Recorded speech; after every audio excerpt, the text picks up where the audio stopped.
है, ठीक है, मैं कहता हूं नहीं पास कर रही। सर ABC पॉइंट लगाने सर, वो अंदाजे से एस्टिमेट से लगाने सर हमने? नहीं नहीं, जो ए बी और सी स्टूडेंट्स वो वेल डिफाइंड पॉइंट्स हैं। ए के ऊपर सबसे पहले हम क्या करेंगे, लेवलिंग सर करेंगे। जो शीट पर हमने सर वो करनी है सर, एलिडेट से सी करेंगे सर, उसको साइड करेंगे। कब? शीट के ऊपर कैसे जब मतलब? पहले पहले सर ट्रेसिंग पेपर से पहले सर, जब हमने वो तो देखो, मैं कह रहा हूँ शीट के ऊपर ए पॉइंट लगा है, बी पॉइंट लगा है, सी पॉइंट लगा है, मतलब वेल डिफाइंड पॉइंट्स है। मतलब मेरे कहने का मतलब यही है कि ए, मतलब कि अगर मैं आपको बिल्कुल शुरू, देखो ए पॉइंट पे खड़े हो जाएंगे सबसे पहले, समझेंगे, सबसे हाँ पहले जी। ए पॉइंट पे खड़े हो जाएंगे, उसकी क्या करेंगे, लेवलिंग करेंगे, सेंटरिंग करेंगे, सेंटर से ए पॉइंट शीट पे लग जाएगा। अच्छा सर ठीक है हाँ सर, जी। वो फिर एक एक पॉइंट के ऊपर हाँ ठीक हाँ, है। फिर उसके बाद बी पॉइंट, बी ठीक पॉइंट पे रखेंगे रॉड, ए से बी को साइड साइड करेंगे और बी पॉइंट काट लोगे शीट के ऊपर। ठीक हाँ है जी। सर। ऐसे तरीके से बी पे बाद सी पे रखेंगे तो सी सी पॉइंट काट लोगे शीट के ऊपर। हाँ जी हाँ सर। जी। तो ये वो पॉइंट पहले वेल डिफाइंड पॉइंट्स बोल रहा हूँ ना मैं। वेल डिफाइंड पॉइंट मतलब ठीक है उनकी पोजीशन लोकेट हमने करी हुई है, ए पॉइंट, ठीक है सर। पॉइंट ठीक है। और सी पॉइंट, समझ गए? ठीक है जी, हाँ ठीक है जी। सर। ये शीट के ऊपर है। उसके बाद मैंने क्या किया, अब मैंने क्या किया, इसको शीट को उठा के टी के ऊपर ले आया, टी के ऊपर मैंने सेंटर नहीं करा, कल्ला लेवल किया है, समझ गए बात, सेंटर नहीं करा। ठीक है सर। फिर उसके बाद मैंने क्या किया, ए वाली रॉड को बाइसेक्ट किया और लाइन मार दी, ये लाइन बन गई। ठीक है सर। ये लाइन जरूरी नहीं है कि शीट के ए में से पास करेगी, जरूरी नहीं है, समझ गए? ठीक है सर। उसके बाद मैंने बी वाली रॉड को साइड किया, लाइन मारी, सी वाली रॉड को साइड किया, लाइन मारी, जहां पर तीनों कट गई उसको मैंने T1 कर दिया ट्रेसिंग पेपर के ऊपर। ठीक है सर। फिर मैंने क्या किया, उसके बाद यहीं पे काम कर रहे हैं, मैंने डायग्राम अलग बनाया ताकि समझ आ जाए। अब हमारे को क्या बना, ये वाली लाइन मिली हुई है आपको, ये वाली लाइन हाँ मिली जी। हुई है, ये वाली लाइन मिली हुई है। हाँ मैंने क्या जी। किया, ट्रेसिंग हाँ पेपर जी। को लूज करा और उसको इस तरीके से घुमाया कि ये वाली लाइन जो कि मैंने ट्रेसिंग पेपर में बनाई थी, बड़ी वाली लाइन जो कि ए से आ रही थी, वो शीट के ए में से पास कर जाए, है ना? नीचे से ठीक दिखेगी है ना सर। शीट हमें, नीचे से शीट दिखेगी ना। हाँ जी। इसी तरीके से उस समय बीस पे, जो बी से हमने लाइन बनाई है ट्रेसिंग पेपर के ऊपर, वो शीट के बी में से पास कर जाए, ठीक है। हाँ जी। उसी तरीके से जो उस समय तीनों कट्ठी के सी वाली जो लाइन बनाई है हाँ ट्रेसिंग जी। पेपर पर, और जो नीचे जो शीट दिख रही है सी, वो दोनों एक ही लाइन में से पास हो जाए, समझ गए? हाँ जी। जब सर ये, ये एक साथ ही होती है सर, तीनों लाइन हाँ से हाँ सर, हाँ जी, ABC से? हाँ जी, हाँ जी स्टूडेंट, इकट्ठी होएंगी, इकट्ठी ठीक हो है जाएंगी, सर। इकट्ठी हो जाएंगी। ठीक है सर। जब ये इकट्ठी हो गई, मेरी बात सुनो, जब ये इकट्ठी हो गई तो आपको ये जो आपने बिंदी लगाई थी, जिसको पहले आपने T1 लगाया था, एक पेन लेना और उसको खोब देना, प्रिक कर देना, ठीक है। ठीक है सर। वो जहां नीचे शीट के ऊपर खुप गया, वो एग्जैक्ट टी पॉइंट आएगा शीट के ऊपर जहां पे आप खड़े हो, टी पॉइंट के ऊपर, हाँ जी। समझ गए? है काम ये डिफिकल्ट नहीं है, ट्रेसिंग पेपर सबसे इजीएस्ट मेथड होता है ये। हाँ जी, पता हाँ लगा जी कि सर। नहीं, ठीक है। पता लगा कि नहीं, ठीक है सर। हाँ जी। कि दोबारा बताऊं? बट सर वो वैसे भी तो पता लग ही जाता, ओ नहीं स्टूडेंट, देखो अगर, जैसे ए स्टेशन, हाँ जी, कैसे मतलब? ए स्टेशन, बी स्टेशन और सी स्टेशन को हम मिला देते, वैसे भी आ ही जाता फोर्थ।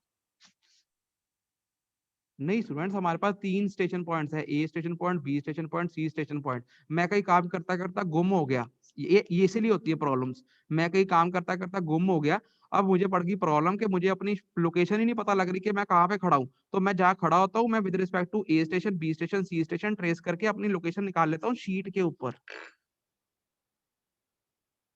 ठीक है सर।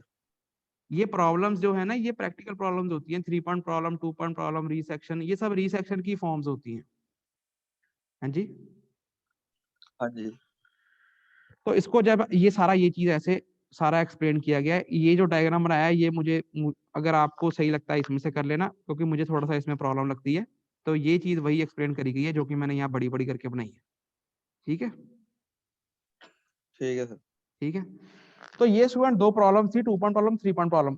ये आपको आपके सिलेबस में थ्योरी में लिखी हुई है, थ्योरी में भी सिर्फ ये अब इन्होंने सिलेबस थोड़ा कम कर दिया है उसका, सिर्फ जैसे मैंने आपको पूरा समझाया है ना, इस थ्योरी में भी अब ये सिर्फ कंसेप्ट लिखा हुआ आता है, कंसेप्ट ओनली। अब इन्होंने प्रैक्टिकल में से भी ये निकाल दी है प्रॉब्लम्स। तो अब थोड़ा सिलेबस चेंज हो रहा है थोड़ा, आपका तो वैसे ही सिलेबस चेंज हुआ है, तो जो आपके सिलेबस में है मैंने थोड़ा सा डिटेल में सारा आपको समझा दिया कि आपको पता होना चाहिए, ठीक है, ठीक है। ठीक है। तो अब ये 2 पॉइंट प्रॉब्लम थी, 3 पॉइंट प्रॉब्लम थी। अब एक और चीज, अब ये हो गया हमारा, ये टॉपिक कंप्लीट हो गया। इसके बाद स्टूडेंट मैंने एक आपको ये डेफिनेशन करानी थी, ये डेफिनेशन आपके सिलेबस में नहीं है पर फिर भी आपको पता होनी चाहिए। देखो ये लास्ट के टॉपिक्स कर रहे हैं हम, प्लेन टेबल सर्वेइंग आप चैप्टर देखोगे बुक में तो ये लास्ट में सारे गिवन है। तो ये जो मैं आपको करा रहा हूँ वही है आपके सिलेबस में, एक्स्ट्रा नहीं आपने करना। ठीक है, ठीक है। Okay sir. तो एक ये डेफिनेशन है, ये भी मैं आपको करा देता हूँ, पर सिलेबस में तो चलो नहीं लिखी, पर आपको पता होना चाहिए। अगर आपने 2.3 पॉइंट प्रॉब्लम करी है तो आपको ये पता होनी चाहिए कि स्ट्रेंथ ऑफ फिक्स क्या होती है। ठीक है, स्ट्रेंथ ऑफ फिक्स, जहाँ डिटेल में नहीं करेंगे, सिर्फ जो चीज आपको समझ आनी चाहिए उतना ही बताऊंगा जितना आपको पता होना चाहिए। स्ट्रेंथ ऑफ फिक्स क्या होती है, देखो स्ट्रेंथ ऑफ फिक्स, देखो जब अब ये 3 पॉइंट प्रॉब्लम सबको पता लगी, 3 पॉइंट प्रॉब्लम हमने अभी करी ना, हम इसमें क्या करते हैं 3 हाँ जी। पॉइंट में कि मैंने टी पॉइंट की पोजीशन फिक्स करी है ना, टी पॉइंट की पोजीशन हाँ जी। फिक्स करी, मतलब कि टी पॉइंट फिक्स किया गया है ना, टी पॉइंट हाँ जी। फिक्स किया गया। अब ये टी पॉइंट कितनी एक्यूरेसी से फिक्स किया गया, इसको बोलते हैं स्ट्रेंथ ऑफ फिक्स। ठीक है, उसकी स्ट्रेंथ मतलब ठीक है कितनी सर। एक्यूरेसी है, समझे समझे। हाँ जी।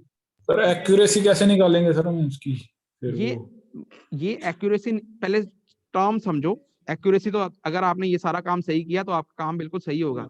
अगर आपने ये सारा ट्रेसिंग सही करी है, रेंजिंग सब कुछ सही करा है, तो ऑटोमेटिकली जो आप कर रहे हो वो ठीक ही कर रहे हो, गलत नहीं कर रहे। ठीक है, फिर भी आपको मैं ये जो स्ट्रेंथ ऑफ फिक्स से मैं बताता हूँ क्या मतलब है।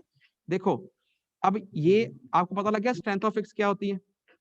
ठीक है, हाँ अब जी।